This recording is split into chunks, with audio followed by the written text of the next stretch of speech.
This is the Take 12 Recovery Radio Show. 3, 2, 1, 0.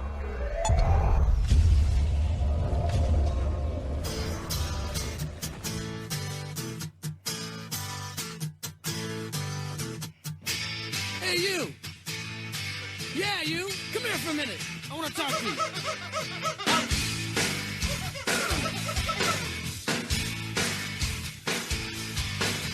Mama says your brain dead. Bang your head against the wall. Bang, bang, bang, bang, bang. Can't find peace of mind. Brain needs an overhaul.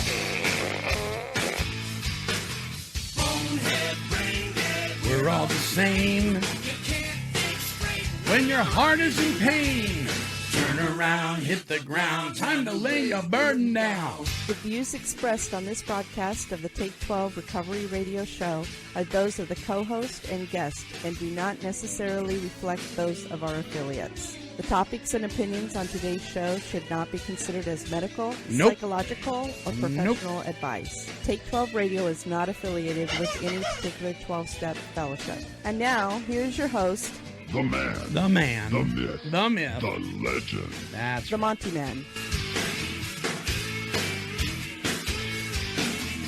telling you the truth. No, I ain't gonna lie to you. Good guys, bad boys, we're all the same. Saved by grace, that's the name of the game. Turn around, hit the ground. Time to lay your burden down. Lay it down. Denver Wolf is here in the studio. Hey, Denver. Morning. What's happening? Oh, not much. It's Monday morning. Here we are. Here we are at the Take 12 Recovery Radio Show. Live on that. On that thing, yeah. On YouTube. But over there in that little brown chair, we're missing Marv. I know. Marv, where are you? Yeah, he is Marv, missing action. where are you? Scheduling conflict, I believe. Yeah, we'll find him. Yeah. Yeah, we'll find him. All right. So this week on the show, we're going to be talking about life after treatment. What's that look like? What are some tips to maintain a healthy recovery? Before we even get to that, though, I got to tell you that Marsha and I went and saw a great movie. Family friendly, for the most part. That's the optimal phrase. For the most part. There may be a little in there once in a while, usually just a verbal one, but really excellent movie called The Peanut Butter Falcon. I heard about it. Yeah, it's with Shia LaBeouf and a new actor, Zach Gottsigan. Gottsigan. I think that's his name, last name, or how you pronounce it. Zach has Down syndrome. Mm-hmm. He's a high-functioning Down syndrome. And he always wanted to be an actor, but, of course, the acting community said, we have no roles for you. So Wrong. Shia LaBeouf created one for him. And they made this movie, The Peanut Butter Falcon. It is superb. It is excellent. It's a great feel-good movie. And so Zach plays Zach, and he runs away from a group home, and he decides that he wants to be a pro wrestler. So he runs away from this group home. He bumps into Shia LaBeouf, and he's kind of a ragamuffin. I wouldn't say he's a criminal so much as he's just kind of a lost soul, right? But he's got a huge heart. And so it's their travels together on the way to seek out the ability to become this professional wrestler, you know, and how they help each other and how their relationship grows. And it's just a really decent movie. Please check it out if you have a chance to. I love it when I walk away from, and what we were going to go see, because we were celebrating my birthday all week. And so Marsha kept doing these little All things. week. Yes, I love that. Yeah. When you get my age, you get to do that all week long. We were going to go see It. You know, because I'm a Stephen King fan, but I read the reviews. I think it's called Plugged In. It's like Focus on the Family, and I read the reviews. Oh my gosh, I think The F word is used in it like 495 times. That's It's a shame. three times as worse as Pulp Fiction. You know, I'm like, I really don't want to fill my head with that for 2 hours, you know. So I said, nah, I'm not going to go see that. And let's just go and see what's there, right? So we went, and here was the Peanut Butter Falcon, which my son had told me about. I said, let's go check it out. It was superb. Good stuff. So that's kind of a win before any wins, right? Sure. Okay, but now we got to do a wine. Stop right there. It's time for Monty Man's Weekly Wine. There's only one problem. I really don't have anything to whine about this week. Oh, you're lying. I do, but I don't want to discuss that on the air, so we'll just leave it alone. But not really. I mean, I tried to cause an irritant in my life, and it didn't work this Dig week. deep, Monty. I'm sure it's there. I'm sure it's there too. Yeah. But nothing radio worthy, really. How about you? Wow. Any radio worthy whining? No, nothing I really need to air either. Yeah. I don't want to get into none of that. Right. Yeah. We can have fun with some of them. Some are just brutal that don't need to be Yeah. broadcast. Yeah, that's off tape whenever we do those. Yeah. All right. Okay, but I'm sure we could kind of find And a now win. it's time for the Monty Man's Seesaw. Weekly Win. Oh, my. Yeah. Definitely have a couple of wins here.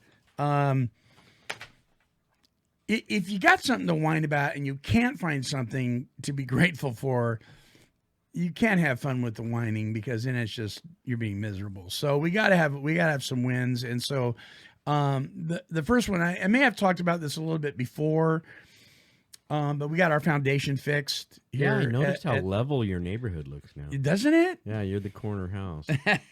Everything just kind of Yeah, everything leveled out when I drove up. Yeah, we are the cornerstone in the neighborhood. But the thing about that's really great is I have no problem with throwing companies and businesses and restaurants under the bus that I feel are just not doing an adequate job, and they're just ripping off the public and that kind of thing. Well, we had two estimates.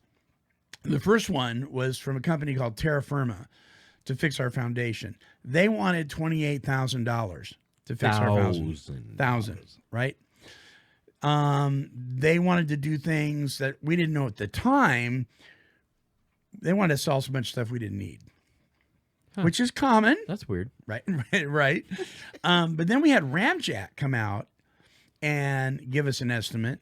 The same work with a bunch of stuff we didn't need, $7,000. Yeah. Okay. Well, then the loan company, which, by the way, I will throw them under the bus. If you ever have an opportunity to get a loan from Green Sky, do not do it. Don't. Run. Green Sky?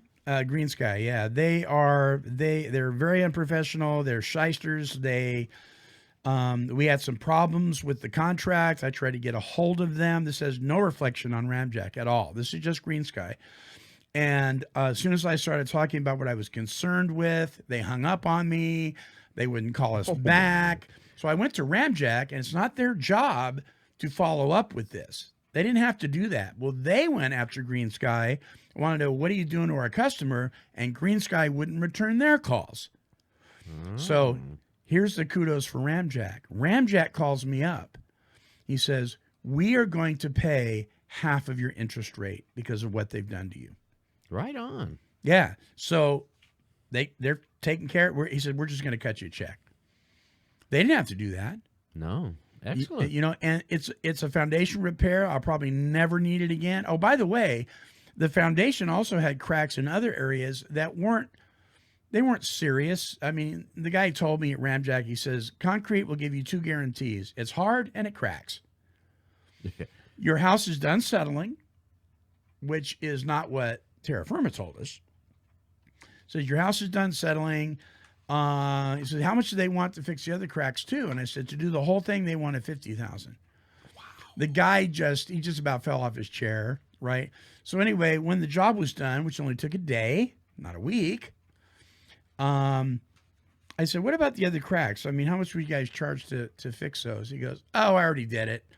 He said, I had enough sealant, and Mortar, the stuff yeah. that they use. It's a special kind that it's flexible.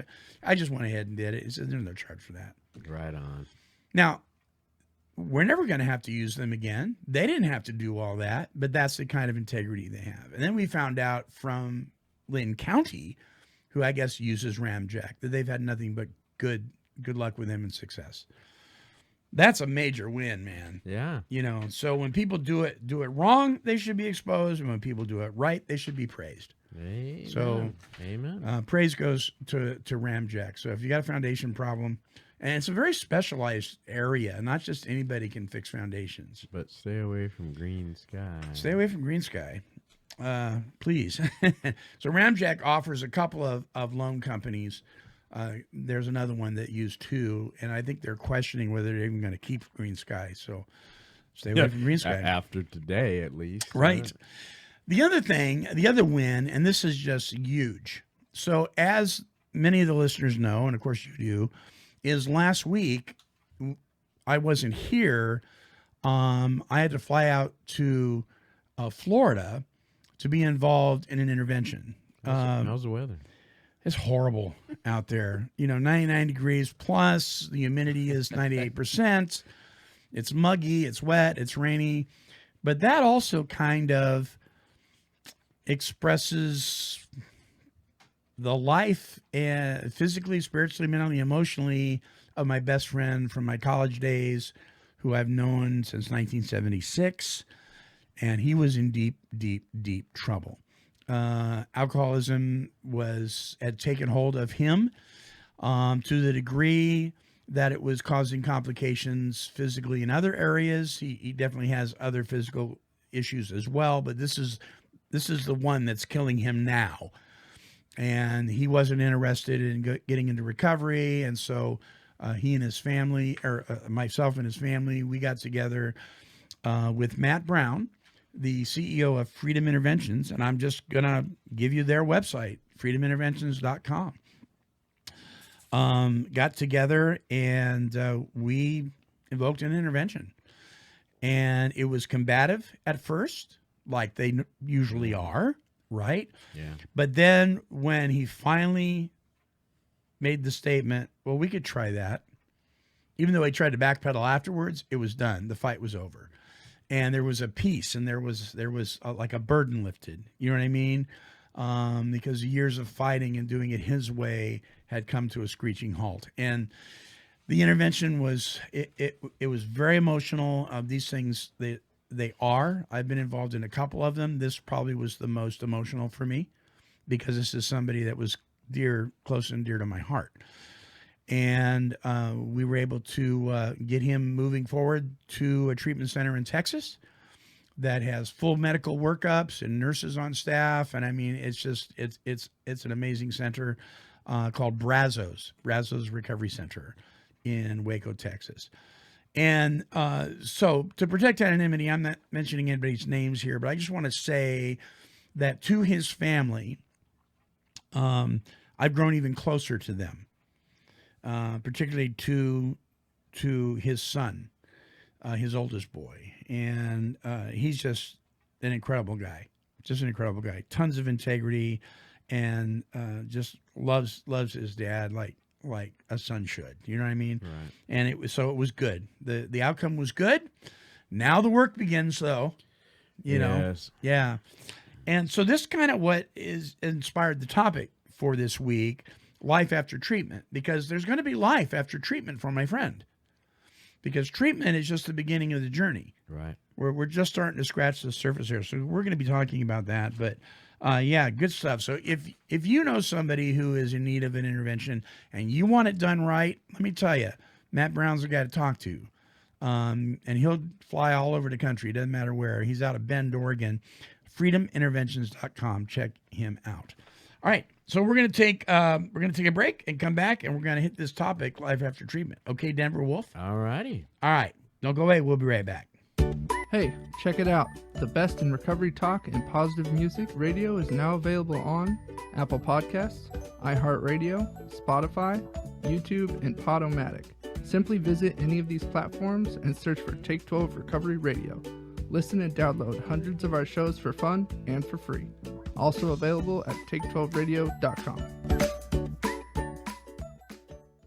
Addiction cost Oregonians $5.9 billion annually. Hi there, this is Monty Meyer, CEO of Oregon's Take 12 Recovery Radio, with an urgent message for everyone who calls Oregon home. Did you know that in regards to adequate addiction treatment, there is no single point of accountability or authority within our state government, and that there are no people in recovery in the decision-making roles? For this to change, we need you to stand with us. We are Oregon Recovers, and we recognize the frustration of no meaningful prevention programs, long wait times for treatment, and poor aftercare. Isn't it time to get off the sidelines and plug into a solution that is stable and lasting? To begin that process, visit us at OregonRecovers.org and stand with us today. That's OregonRecovers.org. The time is now. This is Chris Schroeder. You are listening to Take12Radio.com, recovery talk and positive music. Welcome back to the show where no one knows what they're talking about. Welcome back to the folks that smell like sauerkraut. Yep, But we feel like it's real. We just don't know. we don't. Is this just a dream or a recovery show? Who'd have thought we'd lead ya? Right back here where we need ya. Well, we tease you a lot because we got you on the spot. Welcome back. Welcome back. Welcome back. Welcome back. That's right. Welcome back. Because you see, you're kind of stuck with us now. You're trapped. There you go. Welcome back to the show. Wow. Wow. Oh, gosh. Late night appearance. Oh, my goodness. All right. On the topic, life after treatment. The fact is that many folks are in need of what more than what their religious organization can offer, church, synagogue, whatever, more than what their 12-step support meeting can offer. They may need medical detox. They may need medical assisted treatment, better known as MAT. They may need medical supervision. I mean, let me tell you, if my friend who we conducted this intervention with, if he had tried to stop drinking cold turkey and just go to a 12-step meeting, he could have died. It was that severe. And so, although these other methods for recovery, and I'm a 12-stepper, so are you. I mean, they are absolutely valid, and we know for a fact that in the long run, over the last 80 years plus years, we know that they are the most successful method. But sometimes people need more than that to hit the reset button. And so they have to go into the hospital. They have to go into medically assisted treatment programs. And so that's all well and good too. But once the body is kind of reset and the person's gotten healthy and they're eating right again and their mind is unclouded and they've gotten some of these tools. And by the way, there's a link at take12radio.com at the bottom of the page that says something to the effect of choosing treatment. And there's some guidelines in there. And let me tell you, for my money, if a treatment center or a recovery center or a residential program, faith-based or otherwise, doesn't follow those criteria, run. So check those out. Now, that is my opinion, but I stand by it. So go to take12radio.com, go down to the bottom of the page where it talks about how selecting treatment. and check that out. It's a really good guideline to follow. But what happens when that's done? And by the way, I am not a real supporter of 30-day treatment programs, although they may be okay for the non-alcoholic or the non-addict, somebody's simply a drug or alcohol abuser but isn't actually an addict or an alcoholic. And they're a good start, but that only scratches the surface of some of the issues. 60 days is a little better. 90 days and more, much better. I really support a year program because now we're getting into we're past the medical part. We're past some of the physical stuff, and we're into dealing with more than symptoms. Abusing alcohol, abusing narcotics, abusing money, overspending, overeating, pornography, all that stuff. Those are all symptoms of a deeper issue. And once we get past the symptoms, now we got to deal with the deeper issue. So 90 days plus is always my recommendation. A year, ideally. But what happens when you're done with that? And so I put together a list as adapted from Skywood Recovery. You can visit their website at skywoodrecovery.com. And this is kind of mixed with some of my own suggestions as well. Some tips to really maintain a healthy recovery after treatment. This thing is a lifelong process, right, Denver? I mean, we have to be vigilant, and let's address that before I even go into this with you. We got to be vigilant with our recovery. We have to be our own advocates, right? I love recovery better than treatment. Just the word.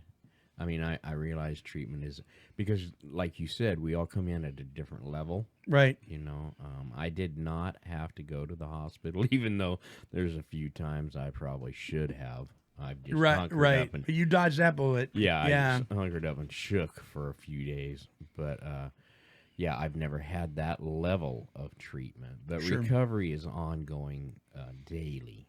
For me, and that's what we're talking about after treatment, quote unquote, is recovery. What are you gonna do to stay? What are you gonna do to enhance your recovery?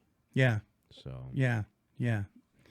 Okay, so let's go ahead and dig into this. Number one, be honest with yourself. Now that kind of sounds like a no-brainer, right?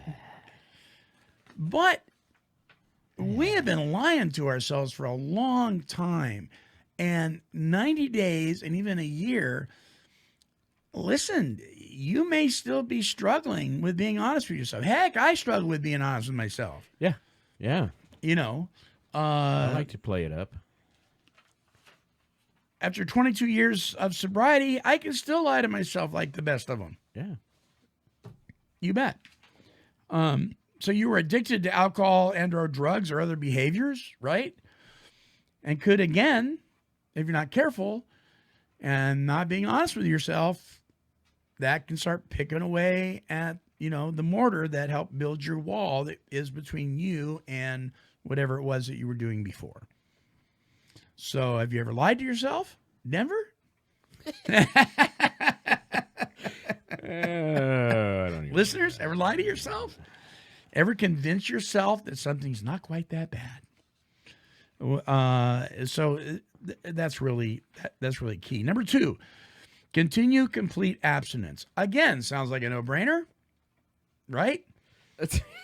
Yeah, that one cracked me up when I read it. It is funny, but isn't it interesting how many people go through treatment? Let's pick on don't pick on it, but let's use Adult and Teen Challenge, for instance, or Salvation Army, or Victory Outreach, or Serenity Springs, or Brazos Recovery Center.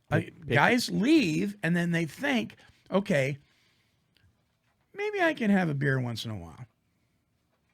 Well, you can. You could. But. I don't know how many times I've heard people say, well, my problem was really methamphetamine. So, I know I never really used it until I got good and drunk, but that was my problem. So when I get out of here, I know I can drink with impunity. Yeah. Right? Well, that's not abstinence. And it's interesting because in the basic text of Narcotics Anonymous, for instance, it states that some of us viewed alcohol separately, but we cannot be confused about this. Alcohol is a drug. We must abstain from all drugs in order to recover. Now, that's the viewpoint of Narcotics Anonymous. Now, you don't have to agree with that, but that is what it says. And it seems to have proven out. So not remaining abstinent seems to be a red flag. And moreover, we see people dabbling again in other areas because they think they can dabble and it won't bite them, and it tends to bite them. So this the description here is, this isn't a matter of moderation. This isn't a matter of moderation. I say this all the time, and I say it to myself, I say it to others. I say, I can probably get away with this for that and that for this for a while. But in my heart of hearts, I know in the end, it's going to end up bad. It just always does. It just always does. And it always will. I don't care. I don't care how much I lie to myself about this. Right. I can do this, and look how good I'm doing. Right. But in the end, it's going to end up bad. Right. So. Yeah. So it's not a matter of moderation, of No. self-control or adherence most of the time. Recovery calls for a commitment to total abstinence every waking moment. Mm-hmm. Absolutely. If that's what you want. Right. Right. If that's what you want, what kind of quality recovery do you want? Right. And really, it does come down to that. I ask the guys all the time, what do you want to do? Yeah. That's what it comes down to. What do you want to do? What do you want out of this? Now that you're clear-headed, now that the fog has lifted, and you can kind of ask that question with some clarity, what do you want to do? Do you want to stay stoned, but you don't want to drink? That might work for you. I don't know. Doesn't work for me. It's going to end up bad. It is. It is. But we got these right fighters with the marijuana thing now, and I'm sorry. Just say what it is. You want to be stoned. Yeah. Give me a break. Just Yeah. be honest about it. That goes back to number one. Be honest with yourself. Oh, my back hurts. Okay, maybe 9 times out of 10, you just want to get high.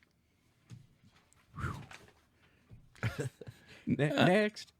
Next, number 3, prevent relapse. Okay, while minor relapses may occur, you're not perfect, but you're determined. Okay, it does happen. Let me just say this. Relapse is never, never, never, never, never a part of recovery. Until it happens, then it can be. But if you're being told, hey man, relapse is part of recovery, don't sweat it, you need to run from whoever's telling you that, because that's a lie. You must avoid letting down your guard to surrender your power, your identity to substances. Remember, people are more vulnerable to rash action when hungry, angry, lonely, or tired, commonly referred to as HALT. Mm-hmm. By the way, it's where we get KHLT, Recovery Broadcasting. Wow. People didn't know that. That's heavy. Because in the West Coast, it's W for radio broadcasting. In the East Coast. In the West Coast, it's K.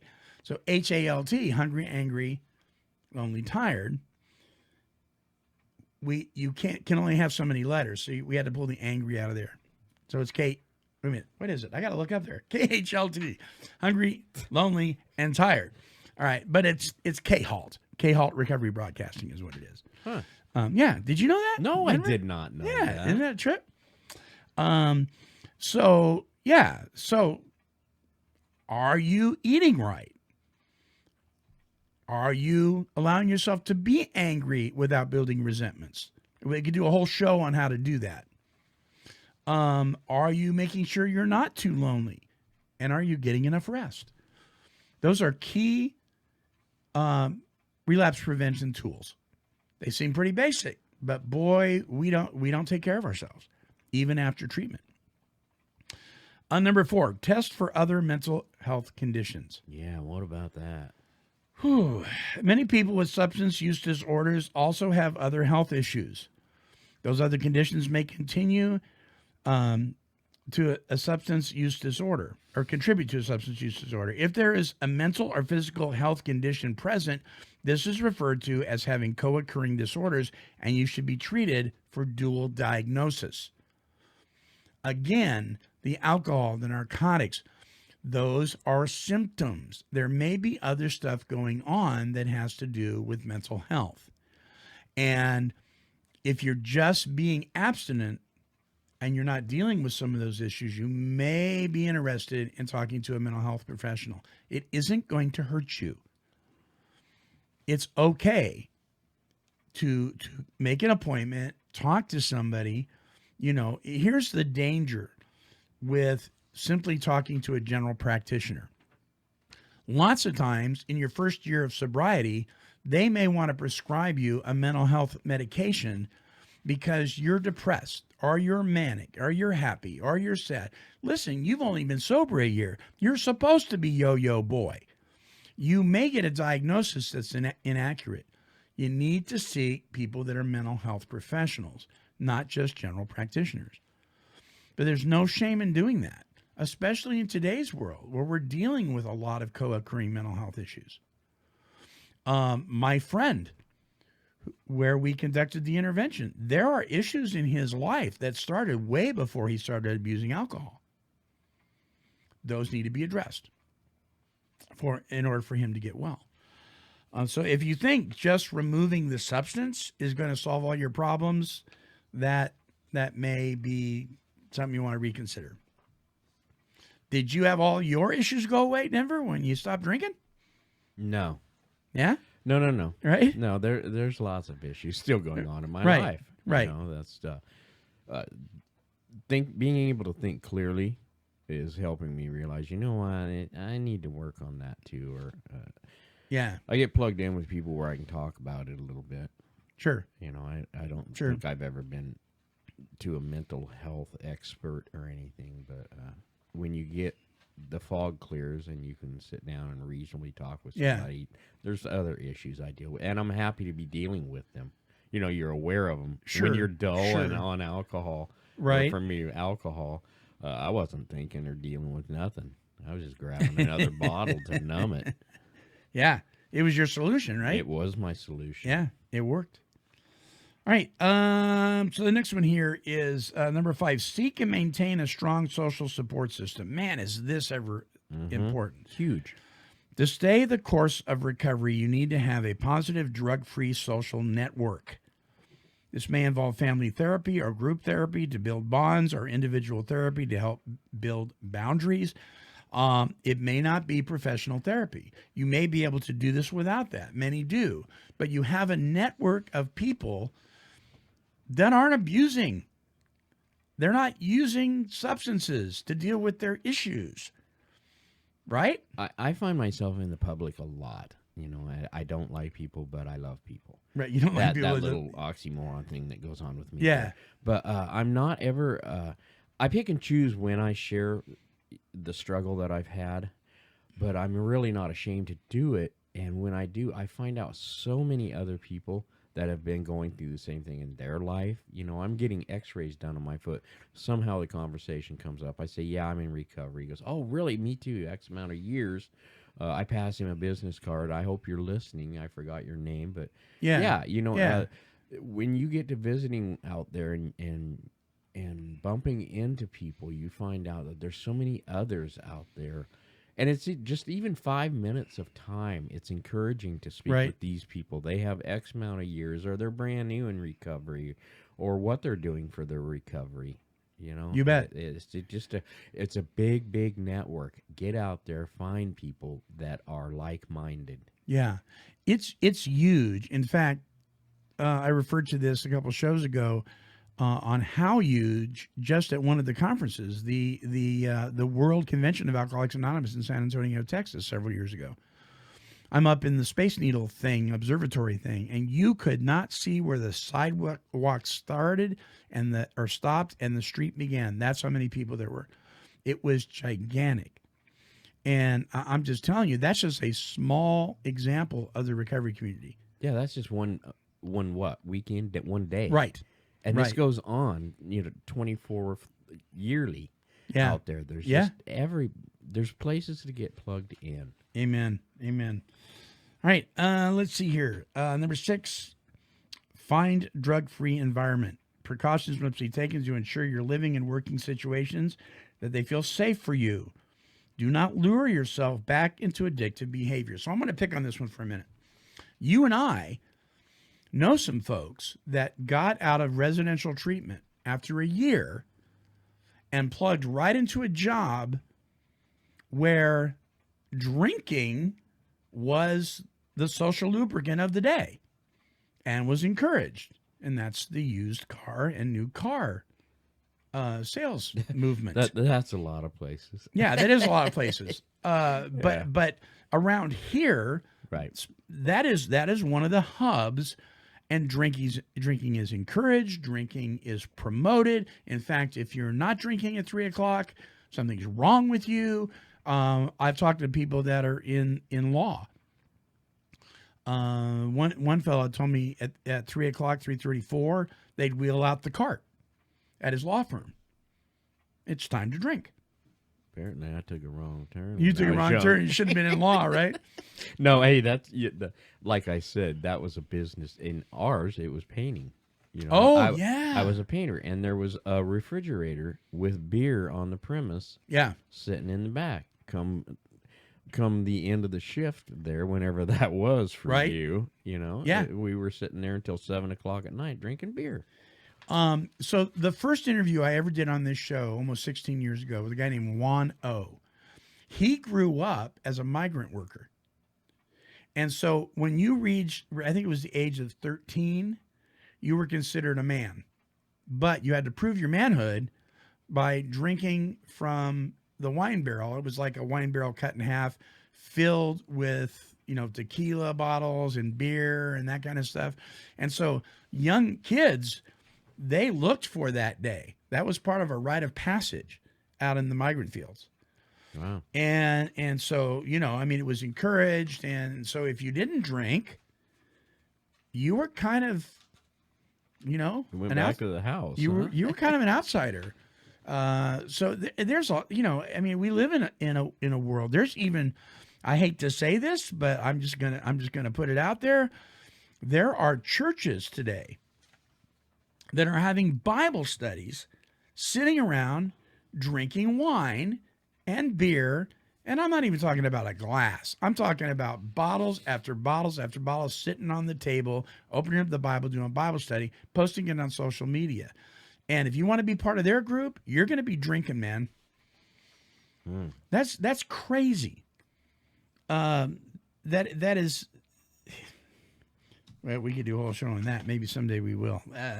But I'm just saying, using mind-altering substances for a ton of different reasons is the norm of the day. It has been for years. It continues to be. So you need to be in a drug-free environment. Now, you can't be 24/7, obviously, because this is so prevalent in our society. You can't avoid this stuff. You need to learn how to stay sober, even in the middle of it. You need to be able to go to your friend's wedding where everybody's getting plowed, pay your respects, not drink, and be able to leave. You need to be able to go grocery shopping down the same aisle that the beer is, because that's where your fruit and vegetables are, and not relapse. Yes, but you don't need to intentionally put yourself in risky situations. And if you're spending 30, 40, 60 hours a week working, and that's what's going on in your job, It's going to be a difficult it's one. going to be difficult. It certainly is. Number 7, form a new healthy lifestyle. Naturally, with alcohol and drugs out of your life, new patterns of healthy living need to be practiced until they become your new habit. This will take time, and it may feel awkward or uncomfortable at first, but it can be done intentionally and successfully. So, I'm not a good example of this, but exercise, Yeah. eating properly, not staying up too late, getting proper sleep. These are all things that many of us, certainly my friend, were not good examples of. And when you're eating nutritional food and you're not eating processed foods and you're not going to the fast food joint all the time and you're not staying up late, you're getting proper sleep and some of these basic lifestyle things, your recovery, it's just going to enhance it. Number 8, submit to post-treatment monitoring. I laugh You at cracked this. it. This feels so Big Brotherish, doesn't it? Submit to post-treatment monitoring.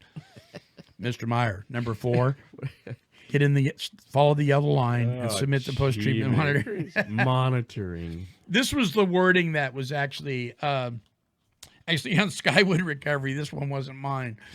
Thank goodness. But the definition behind this really it bears out. As a person with a history of substance use disorder and possibly other complicated conditions, you should remain aware of the power of addiction. Remember, it's cunning, it's baffling, and it's powerful. A sponsor or supportive sober person or program, such as AA, NA, CR, Celebrate Recovery, and others can help you remember your goals. So post-treatment, you are plugged in to some sort of system where people like you who have struggled in this area have come out the other side, are living in the light, and are helping to keep you accountable. Thank you. That's the word. Yeah, it really is.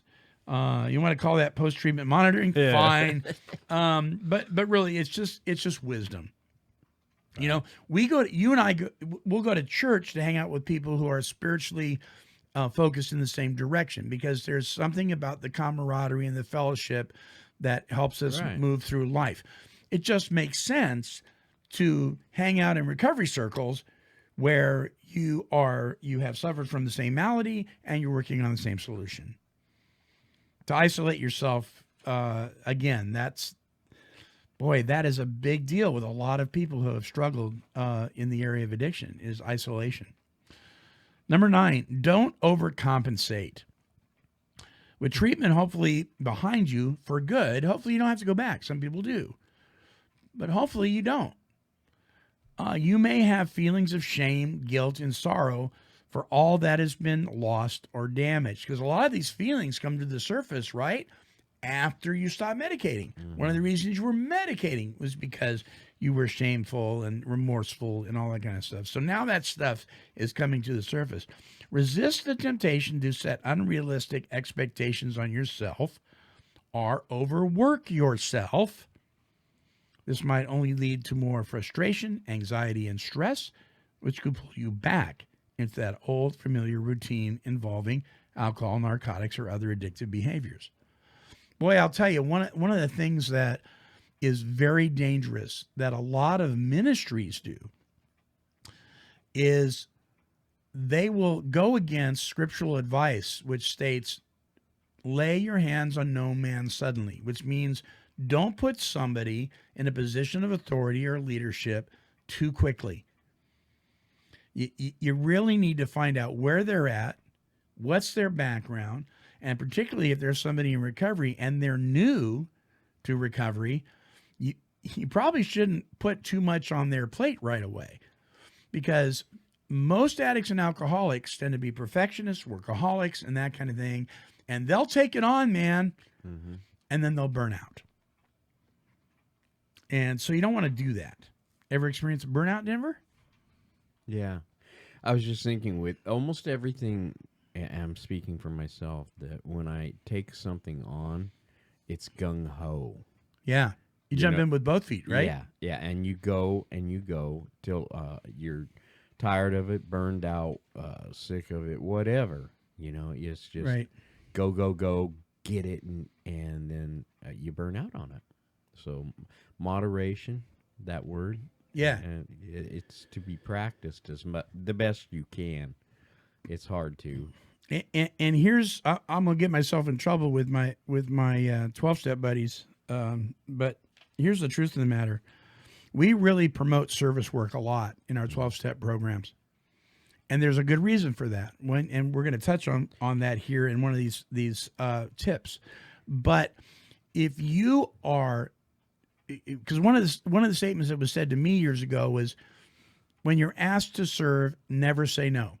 That is wrong. I was just going to say, learning to say no is huge. Absolutely huge. Because honestly, I have said yes to a number of things in my life and totally regretted it afterwards. Right.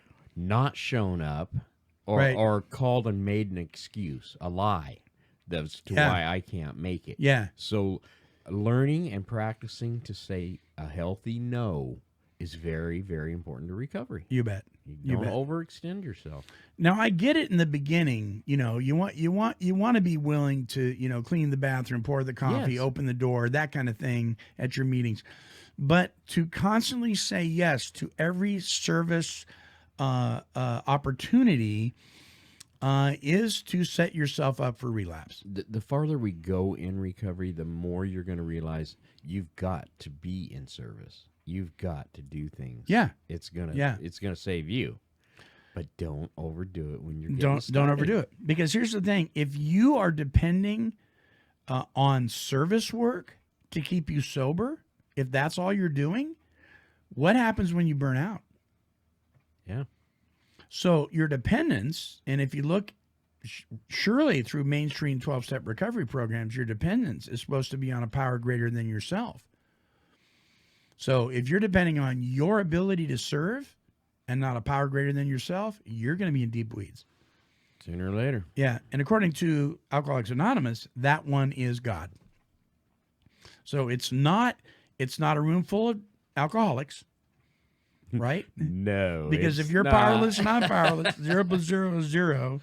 It's not it's not service conventions. It's not any of that stuff. Those things are helpful. They're a piece of the pie, but they're not the whole thing at all. So you want to make sure you don't do that. That's part of setting unrealistic expectations on yourself or overworking yourself.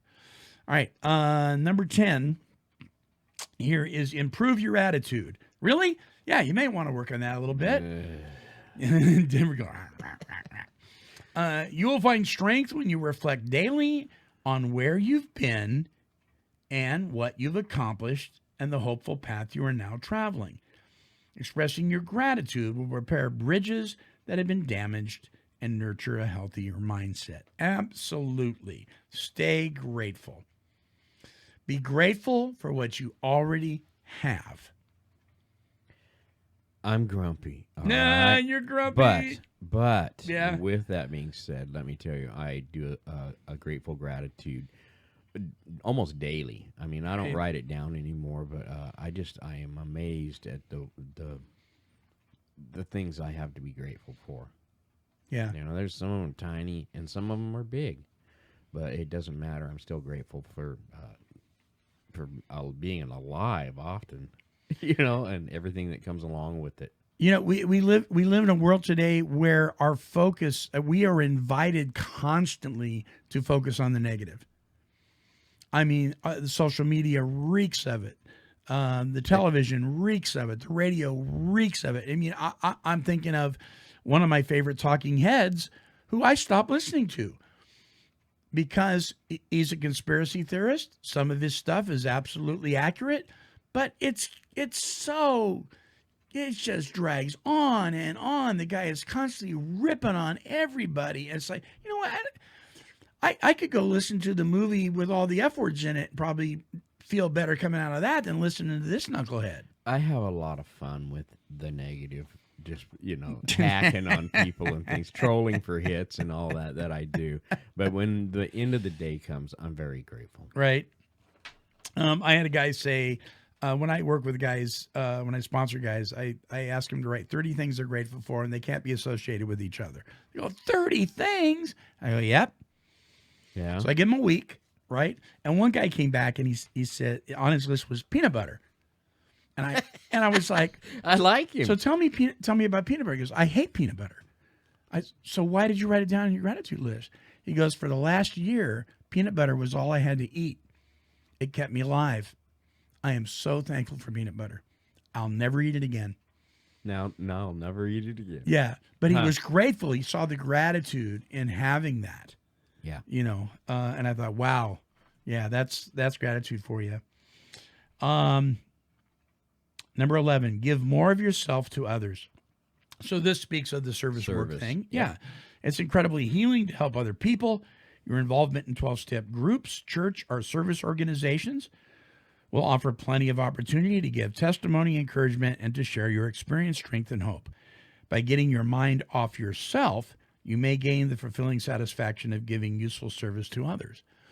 There's lots of ways to be of service. You don't have to be of service simply in your 12-step fellowship. Certainly in the beginning, that's probably a wise thing to do because we owe a debt of gratitude to these fellowships that we can never fully repay. However, the world's a big place. Maybe it's Rotary. Maybe you're involved in the scouting or explorer movement. Maybe you're volunteering at your local church or synagogue. I don't know. But where you're getting out of yourself and you're doing something for somebody else, let me tell you, the therapeutic value of that, when I'm in my whiny mode and one of the guys, for instance, comes up to me at the Adult and Teen Challenge Center and he's having a rough time, everything changes. And he walks out of my office and you know what? My issues just aren't really important anymore. They're just not, and so there's a lot to be said. It makes you grateful after does. speaking with others. You're going, oh man, Yeah. I'm happy that I'm not that way. Right now. Number 12, educate yourself and loved ones. Everyone wins when you are able to assist or encourage significant people in your life to join you in learning more about addictions and mental wellness. Family therapy, parenting groups, and even support groups can help you and your loved ones learn more. But use caution. Don't be like the reformed smoker who, after 1 week without tobacco, is telling everyone else how they should stop smoking. It won't work. And a lot of people will do that. They'll get into recovery and they want to drag their entire family with them to the AA meeting or whatever. What, don't you care? Don't you want to improve your life? Don't do that. We're not going to save the world. Yeah, right. But invite them to. But don't force it. But the more that family can be educated, and by the way, I just want to congratulate my friend's son, who we did this intervention with. He is educating himself on Alcoholics Anonymous and the 12 Steps and the Big Book and addiction issues. He's jumping in because he wants to learn about this stuff. That's awesome. Yeah. That's awesome. And it's going to be really beneficial for him and his family and his dad. Number 13, maintain hope and resilience. We're all human. You're a work in progress. The lure to relapse into old habits and addictive behavior will always be out there. Just hold your ground and keep doing your best. Don't be surprised if you are faced with the dope man coming around the corner. Yeah. It'll happen. Uh-huh. Right? You'll be in the grocery store, and there he is. There he is. How do you maintain hope? There's hope in hopelessness. One of the things you do is just you realize your broken condition and you keep yourself again within a community and a network of people so you can be accountable. And we're going to talk about that last one part of, really it's all about accountability. So number 14, embrace community and spirituality. Consider expanding your sense of meaning and purpose in life by being an active part of a local community religious organization. That's always wise. And number 13, which I want to camp out on here as we close the show up this week. Use the 5 fingers of accountability. Maintaining open and honest communication with, and these are the following people. This is something that I did. I put this together from my own experience. So take it as you will. Open the lines of communication with, number 1, your employer. Doesn't mean that you're telling your employer, hey, I'm a dope fiend, man. You don't have to do that, right? But if you're going to work for somebody, it's a good idea to let them know that you want to be the best employee, the most competent and most dependable employee on their staff. And you would appreciate it if they would hold you to a high standard.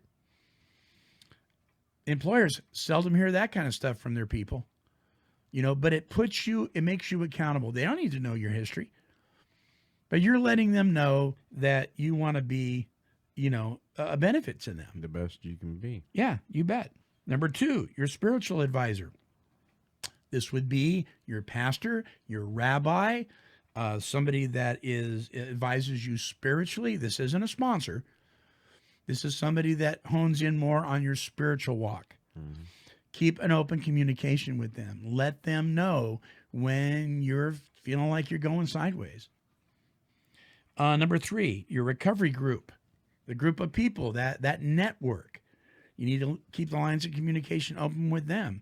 Give them permission to call you on your stuff anytime they see you going off the rails. You want to comment? Just the 3 you've already mentioned is being honest with them. They're going to know something. They are going to know. Yeah. Everybody you mentioned, and probably the next 2, will know that something's going on with you, and they're probably going to go, "Are you okay?" Right. And the "I'm fine" isn't going to cut it. No, it's not. They may not address the issue anymore at that point, but it's not going to solve the issue. Right. Most certainly. Be honest with it them. It won't. Your sponsor, our recovery mentor.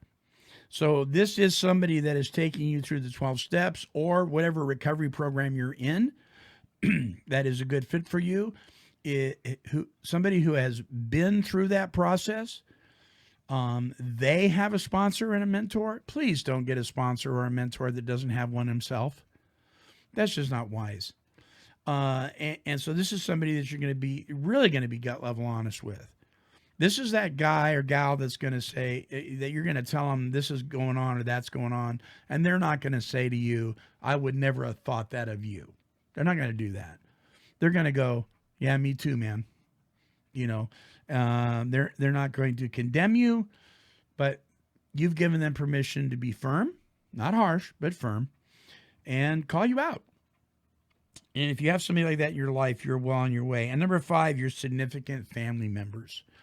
So this might be, you may not have a family. It may be a group of best friends. It may be your boyfriend or your girlfriend. It may be your fiance. It may be mom and dad or in-laws. Whoever it is, your significant family members, you need to be accountable to them. So my 2 boys, they know when something's up.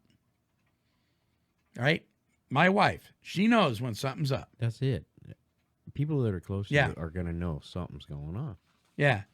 And so when you pull like you were thinking, "Oh, yeah, I'm fine."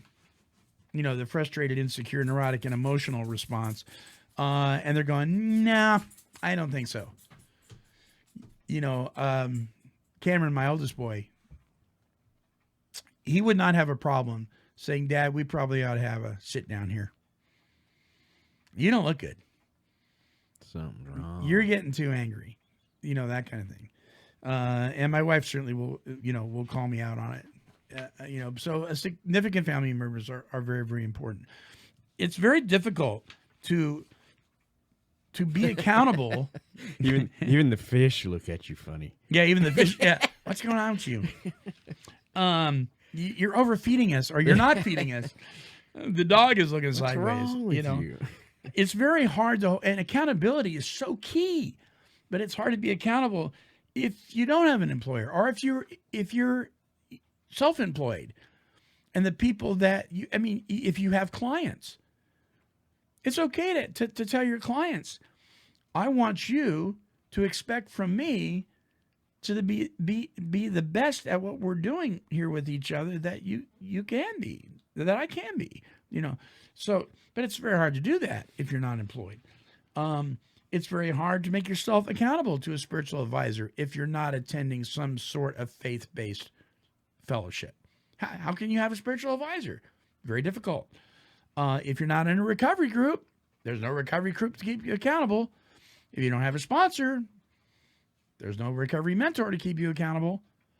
And if you're isolating from your family, how in the heck are they going to know? So you may not have all 5 of those. You may have 3 of those. But whoever you have, give them full license to call you on your stuff. Find some healthy fellowship. Yeah. Whatever that is. So Denver, we're out of time. Yeah. Closing thoughts? See you next time.